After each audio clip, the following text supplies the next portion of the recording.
Olá, meu nome é Sinara Leite e eu sou coloproctologista em Belo Horizonte. O Maio Roxo é um momento de conscientização sobre as doenças inflamatórias intestinais e o dia 19 de maio é o dia que dedicamos a pensar sobre estas doenças e seus portadores. Sempre fazemos eventos aqui em Belo Horizonte, tanto científicos para os profissionais que tratam estes pacientes, quanto ações sociais para levar o conhecimento para o espaço urbano e a sociedade civil. Este ano, estamos em afastamento físico no combate à pandemia do Covid-19 e a ADI Brasil foi muito feliz em fazer este congresso virtual.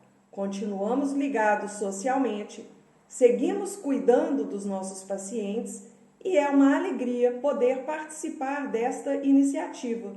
O tema que me coube abordar foi o de fístulas e estenoses, o que são e como tratar. Vamos lá?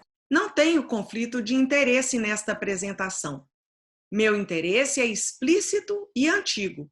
Valorizo muito o acesso à informação para melhorar a qualidade de vida dos portadores de doenças inflamatórias intestinais. Vamos começar por definir as doenças inflamatórias intestinais. Chamamos por este termo 3 doenças: a retocolite ulcerativa, a doença de Crohn e a colite indeterminada. A retocolite ulcerativa é uma doença de mucosa, a parte interna do intestino. A inflamação inicia no reto e pode acometer segmentos pequenos ou longos do cólon, até mesmo todo o intestino grosso. Pode se complicar com hemorragia ou dilatação aguda do intestino. E às vezes existem manifestações extraintestinais em outros órgãos que não o intestino. Já a doença de Crohn acomete todas as camadas do intestino, da boca ao ânus, qualquer segmento do trato gastrointestinal pode inflamar. Apresenta-se com diarreias, cólicas, emagrecimento, febre e, menos frequentemente, com sangue nas fezes. Também pode acometer o ânus. Complica-se com abscessos, fístulas e estenoses. E as manifestações extraintestinais também podem estar presentes. Já a colite indeterminada, como diz o próprio nome, é o diagnóstico quando não conseguimos definir com clareza se o paciente tem retocolite ulcerativa ou Crohn de cólon, quando o quadro clínico apresentado é bem semelhante. Assim, o meu tema diz respeito à doença de Crohn. Neste esquema, observamos o intestino delgado e o grosso. Tudo começa com a inflamação da parede intestinal, que causa úlceras, feridas, que por vezes são longas e profundas. Este processo inflamatório atinge todas as camadas do intestino, levando ao inchaço deste segmento acometido. Como a parede do intestino é muito delicada, fina, ela se torna espessada e isto reduz a luz intestinal. Observem nesta foto menor de uma colonoscopia o processo inflamatório crônico, com áreas ulceradas, brancacentas e ilhas de mucosa preservada, formando como se fossem pólipos. Vamos começar entendendo o que significam os termos fístula e estenose. Começando pela estenose. Com a inflamação, há um inchaço na parede intestinal que chamamos de edema. Só isto já é suficiente para levar a uma redução da passagem no intestino. Mas, além disto, a cada vez que esta inflamação melhora, com cicatrização das úlceras, também há a formação de fibrose local, tecido cicatricial endurecido, sem elasticidade, que estabelece um estreitamento permanente. O inchaço regride com o tratamento clínico. Já a fibrose não regride, ela já é a resolução do processo. A cada nova crise, temos as duas coisas somadas. a fibrose pré-existente de crises anteriores e o edema inflamatório da crise atual. Com a dificuldade de trânsito, devido ao estreitamento e à existência de úlceras na parede intestinal, ocorre a formação de vazamentos, fístulas, logo acima da área estreitada, onde a pressão fica aumentada. Estes vazamentos diminutos convocam a formação de aderência de vísceras vizinhas ao órgão inflamado, uma tentativa do corpo para restringir o processo inflamatório. Assim, a parede destes órgãos também pode se tornar inflamada por vizinhança, igual a incêndio, e as duas vísceras passam a se comunicar. Isto pode acontecer entre duas alças de Delgado, entre os intestinos delgado e grosso, entre o intestino e a bexiga, ou o intestino e a parede vaginal, ou ainda entre o intestino e a pele. E neste caso, nós dizemos que se trata de uma fístula externa. Qualquer destas possibilidades pode acontecer e mesmo mais de uma delas ao mesmo tempo. Na doença de Crohn de canal anal, observa-se a inflamação retal concomitante na metade das vezes, como demonstrado nesta colonoscopia à esquerda. A inflamação nos tecidos perirretais forma abscessos nos diversos espaços que existem nesta região. Os abscessos podem ser superficiais ou profundos. Uma vez que o abscesso seja drenado, normalmente surge na pele um orifício que se comunica com o interior através de um canal. Assim se formam as fístulas perianais. Quando o abscesso é superficial, forma-se um trajeto simples que não acomete o esfíncter anal, este músculo mostrado no esquema responsável pela continência fecal.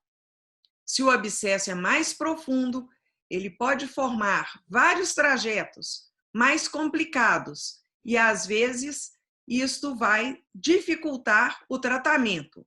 São chamadas fístulas complexas. Exigem um tratamento mais cuidadoso porque tem o risco de comprometer a capacidade de retenção de gases e fezes. Na foto à esquerda do vídeo, há um exemplo de estenose anal. O ânus está cicatrizado após várias inflamações, aberto de forma permanente e inelástico por fibrose cicatricial. A capacidade de relaxamento e dilatação está comprometida. E agora? Como sei se estou com uma fístula ou estenose? A doença de Crohn é crônica e evolui de forma diferente em cada paciente. Isto pode tornar o diagnóstico desta doença um desafio. Porém, as estenoses e fístulas são complicações que ocorrem durante a evolução do processo. Quase sempre, o paciente já tem o diagnóstico quando surgem estas complicações. Em alguns casos, o quadro de abscesso e fístula pode surgir antes do diagnóstico, principalmente na apresentação perianal, e isto pode dificultar o diagnóstico ainda mais. São necessários exames para esclarecer o que está acontecendo de fato. Nas complicações, pode haver uma exacerbação ou alteração dos sintomas que o paciente já conhece. No caso da estenose, pode ocorrer mais dor abdominal, por exemplo, cólicas, intolerância alimentar, vômitos pós-alimentares ou dependentes de determinados alimentos mais fibrosos, indicando uma certa dificuldade no trânsito intestinal. Ou o paciente pode se queixar de intestino mais preso, com distensão abdominal e flatulência, ou mesmo ele percebe que as fezes chegam ao ânus, mas é difícil eliminá-las, precisando de um grande esforço que chega a causar sangramento. Já nas fístulas, a diarreia pode se tornar mais intensa, pelo curto-circuito que se forma entre o intestino delgado e o cólon, por exemplo. A dor abdominal pode estar mais localizada se há um abscesso, e podem ainda ocorrer febre, eliminação de gás ou resíduo alimentar por vias urinária ou vaginal, ou ainda eliminação de pus ou resíduo fecal por orifícios na pele. O diagnóstico adequado é realizado a partir de vários exames, de acordo com a suspeita clínica do médico. Alguns exemplos de exames mais rotineiros solicitados. No sangue, podemos pedir marcadores inflamatórios, como a velocidade de hemossedimentação e a proteína C reativa, que permitem verificar se há inflamação e acompanhar se ela está melhorando ou piorando. O hemograma nos conta sobre a presença de anemia e infecção associada. Outros exames para checarem déficits nutricionais, como a albumina. Avaliação das funções renal e hepática do fígado são muito importantes para diagnóstico e acompanhamento destes pacientes. E nas fezes, podemos checar a existência de parasitas e avaliar marcadores inflamatórios, como a calprotectina fecal. Exames endoscópicos, como a colonoscopia e a endoscopia alta, são importantes. Eles permitem a avaliação da mucosa e as biópsias para diagnóstico adequado. À esquerda, uma colonoscopia onde não há processo inflamatório ativo, mas há estenose na válvula iliocecal e 2 orifícios de fístula, em reto distal e em canal anal, sem a presença de pus. Os exames de imagem também são fundamentais. Ultrassom, tomografias e ressonâncias, cada um com sua indicação, limites e particularidades. Como exemplo, trouxe esta enterografia por ressonância magnética de abdômen com uma estenose no novo ilho terminal. É uma recorrência local após cirurgia anterior. E à direita, temos uma sequência de fotos do exame de cápsula endoscópica, mostrando inflamação ativa. Importante dizer que na suspeita de estenose, este exame da cápsula está contraindicado pelo risco de impactação da mesma em área estreitada, levando a uma cirurgia de urgência. E agora, o que fazer para tratar? O tratamento destas complicações vai depender do impacto delas na vida do paciente. Quando o problema é estenose, temos que avaliar se o que prevalece é fibrose ou inflamação como causa do problema. Quanto mais inflamado, maior a possibilidade de tratar clinicamente com medicamentos anti-inflamatórios. Quanto maior o fator fibrótico, maior a chance de precisar de cirurgia. As fístulas também podem ser pouco ou muito sintomáticas. Uma comunicação de uma alça de Delgado para outra alça de Delgado quase não dá repercussão. Mas se for uma comunicação para a via urinária, por exemplo, não dá para conviver, pois vai contaminar esta via o tempo todo. As fístulas perianais também impactam muito na qualidade de vida dos pacientes, com vazamento de pus e ou fezes o tempo todo, o que exige uso de protetor de roupa e pode causar constrangimentos. Porém, temos que ter em mente que só conseguiríamos tratar adequadamente o paciente se ele estiver em boas condições clínicas, sem anemia e sem déficits nutricionais. No tratamento das estenoses, temos uma preocupação extra quando o estreitamento está no cólon, pelo risco de neoplasia associada. Assim, se o paciente surge com uma estenose nova, intransponível com o colonoscópio, com perda de peso, dor abdominal grave, uma anemia que surgiu recentemente ou que está progredindo, precisamos definir bem se não há tumor associado. Para tratar os estreitamentos de intestino, temos 3 recursos: medicamentos, dilatação com balão, que é realizado por colonoscopia, ou cirurgia, para remover o segmento estreitado.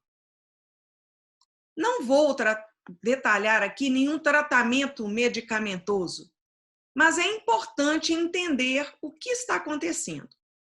O paciente está tomando a medicação adequadamente? Os medicamentos estão em dose correta? Alguns destes medicamentos são prescritos por quilo de peso, e se o paciente tiver ganho peso desde a última crise, o remédio pode ter ficado em subdose. Os exames mostram um bom controle inflamatório? Isto nos ajuda a definir se se trata de nova crise ou uma sequela fibrótica de processos anteriores. Se alta carga inflamatória está presente, será que o tratamento está adequado? Talvez esteja ocorrendo uma perda de resposta ao remédio, que é comum com biológicos, por formação de anticorpos do paciente contra a droga. Se for o caso, o medicamento deverá ser alterado, levando-se em conta várias questões, da indicação à acessibilidade, pois não adianta prescrever um medicamento que o paciente não conseguirá acessar de forma regular.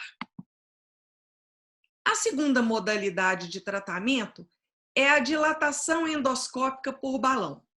Este é um método bem engenhoso para tratar as estenoses, indicado principalmente para o estreitamento que ocorre em anastomose, nome que damos à emenda realizada cirurgicamente. Quando o paciente é operado e é retirado o íleo terminal, que é a cirurgia mais comum na doença de Crohn, o cirurgião restabelece o trânsito do intestino através de uma anastomose, costurada ou grampeada, entre o intestino delgado e o grosso. É comum o processo inflamatório reaparecer exatamente neste local, e isto pode evoluir aos poucos para um estreitamento.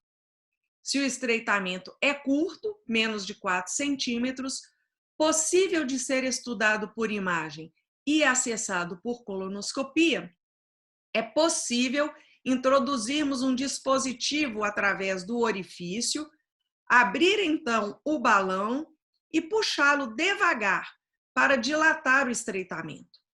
Pode ser repetido se necessário. E, apesar dos bons resultados, é um procedimento que tem seus riscos, como a laceração ou perfuração da parede intestinal. Por isso, deve ser realizado por profissional experiente em ambiente hospitalar, contando com uma equipe de cirurgia disponível para apoio, caso seja necessário.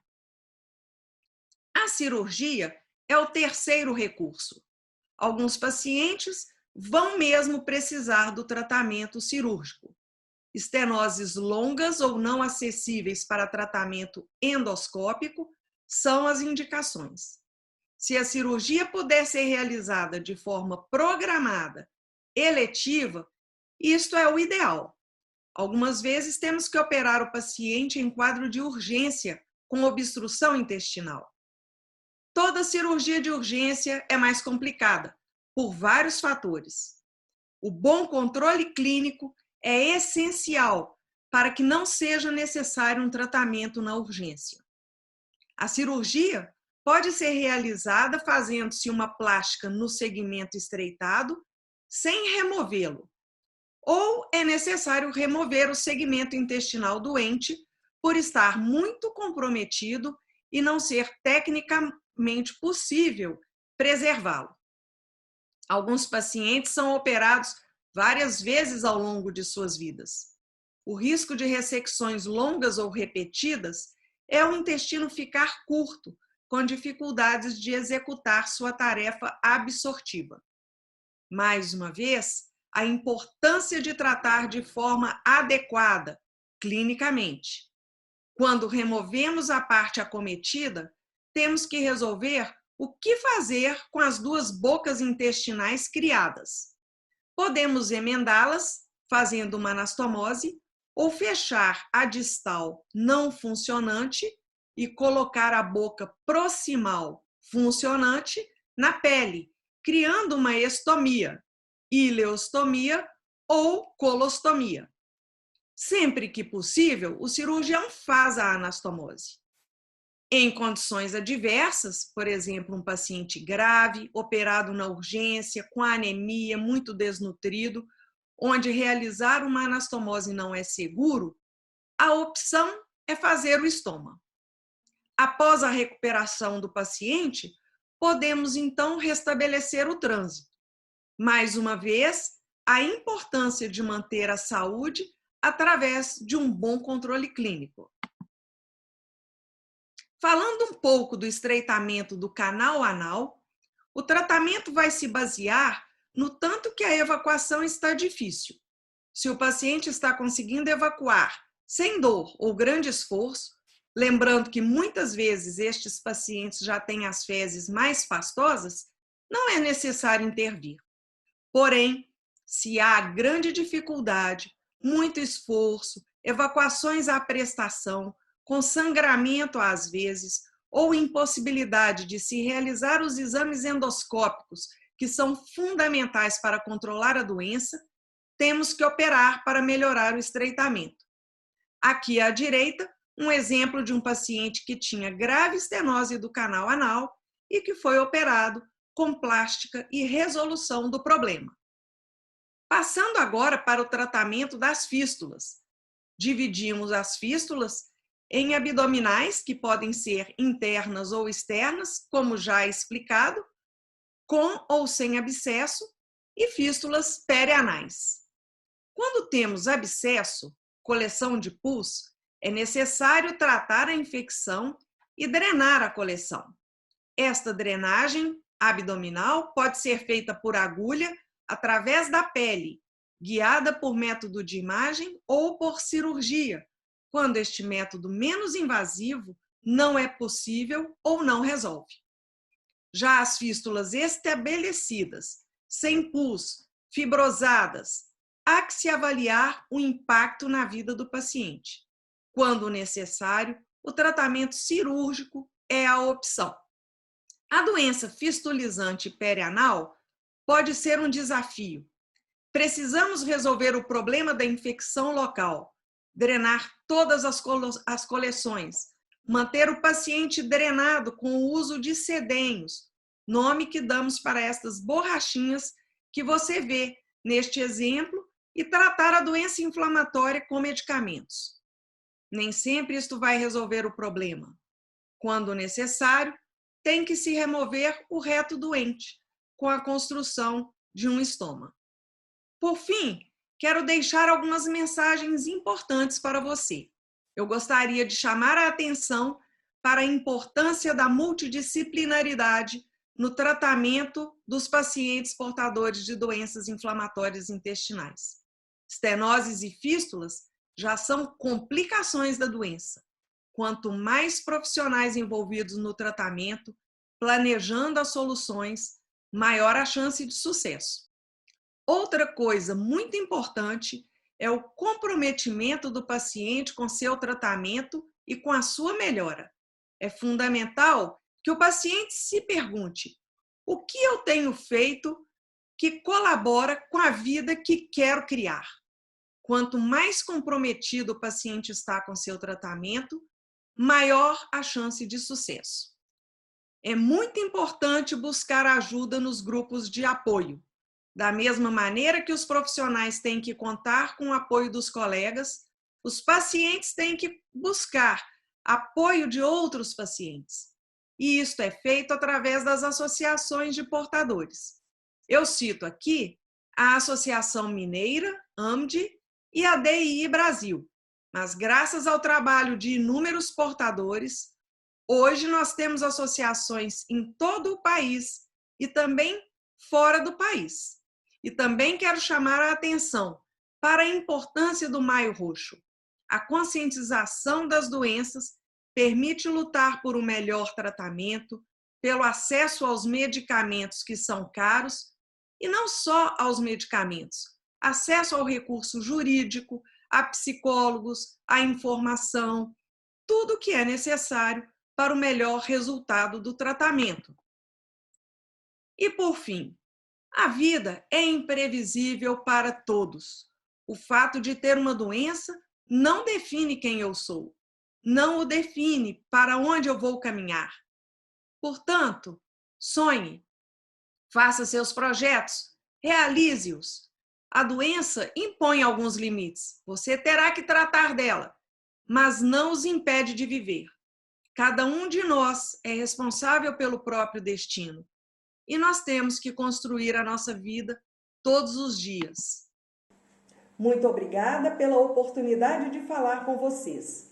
Se cuidem, logo estaremos fisicamente juntos novamente. Obrigada!